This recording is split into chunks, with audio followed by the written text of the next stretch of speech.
રાજ્યના પાણી પુરવઠા મંત્રી કુંવરજી બાવળિયા વલસાડ જિલ્લાની મુલાકાતે છે ત્યારે વલસાડ જિલ્લાના કાંઠા વિસ્તારના અનેક પ્રશ્નોનું નિરાકરણ આવશે। લાંબા સમયથી મંજૂરીમાં અટકાયેલા પાણી પુરવઠાના પ્રશ્નોનું નિવારણ આવશે તો અધિકારીઓ સાથે દરિયાઈ ધોવાણ અટકાવવા અંગે પણ ચર્ચા થઈ છે। જિલ્લામાં અન્ય પાણી પુરવઠા યોજનાઓ અંગે ચર્ચા કરવામાં આવી છે। વહેલી તકે તમામ યોજનાઓના લાભ પ્રજાને મળે તેવી સૂચના અપાઈ છે। દરિયા કિનારાના ગામોને પીવાનું પાણી માટે નવી યોજનાઓ મુકાશે। દરિયાનું ધોવાણ અટકાવવા માટે કરોડો રૂપિયાની પ્રોટેક્શન વોલનું કામનું નિરીક્ષણ અને નવી પ્રોટેક્શન વોલનું આયોજન થયું છે।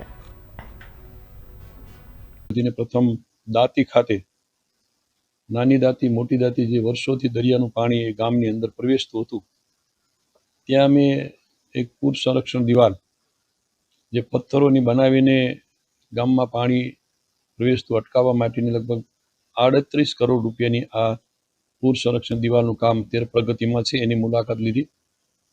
એની બાજુમાં જે દાંતી ભાગલપુર એટલે એની બાજુનો થોડો ભાગ છે કે જ્યાં થોડો ભાગ રહી જતો હતો, ત્યાં પણ અમે અમારા અધિકારીઓ સાથે આ વિસ્તારના ધારાસભ્ય સાથે મુલાકાત લીધી અને તે બાકી રહેતી આ ભાગલપુર એ પણ પાણી અંદર પ્રવેશતું અટકે એ માટેનું લગભગ મોટાભાગે અડધો પોણો કિલોમીટરની આસપાસની જગ્યા છે, એ પણ સર્વે કરીને વહેલી તકે એ પણ કામગીરી થાય એ માટેની સૂચના આપી।